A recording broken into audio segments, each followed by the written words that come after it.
So no one knows the day or the hour, right? But what about the month? Do you think that could be hidden in the pages of the Bible somewhere? So I'm looking online. I'm like, which birthstone represents which tribe of Israel? You're going to get things like this. Then you're going to get other things that don't align with this. So nobody really knows. I was like, wait, let's see if I can figure this out, mathing it out and figure which month each one was born. Each one having to have been born in their own month because they represent each month of the year. Simple enough, but the Bible doesn't actually give any information on when they were born. Per my timeline, we know that I already figured out what year based on how long a woman is pregnant for, etc., etc. And what I discovered was a beautiful, totally figured it out. FYI, I'm really good at what I do. DNAMysterySolver.com if you guys need any family mysteries solved with your DNA. But back to this. Traditionally, Jews get married in like September or March.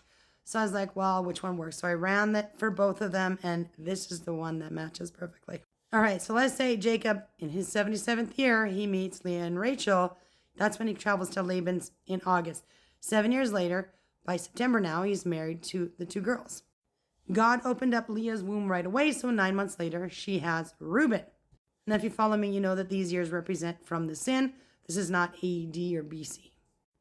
Now, they have to be 13 months apart. I tried with 11. That did not work. They were not 11 months apart. And they cannot be 12 months apart because then they all have the same birthday. We've got to cram 11 kids in 6 years because then Benjamin is born later. So we've got to run it like this. It's June, it's July, it's August, it's September. Now, some of these guys are born in the same year, you see. But we can't have any overlap in the months. So this actually has to go in sequential order in order to work. So how do we know if it's right? Judah was born in September. Jesus, born in September, with that Hanukkah conception. The Lion of Judah. In like a lion, out like a lamb. Judah, September, in like a lion, out like a lamb. The Passover lamb, Jesus, crucifixion. Just like the idiom. I'm telling you, these idioms are biblical. Right here is where it's really interesting. Joseph, April, the beginning of the year. That's the spring. That is the crucifixion. Joseph was a typology for Jesus. But you see right here, Zebulun and his twin Dinah, born in March. And what did I say in the other video I did the other day? That Dinah was graped right on the cusp of her end of 6th year, turning 7 or just turned 7, right?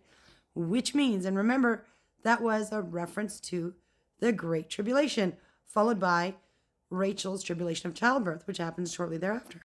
Which means the Great Tribulation of Dinah's grape happened in March. And then Joseph turned 7, and then Benjamin was born in May, but 6/7 years apart. So here's the thing. The Jewish year starts September on their civil year. It's not until after the Exodus that the year begins in that March-April range, right?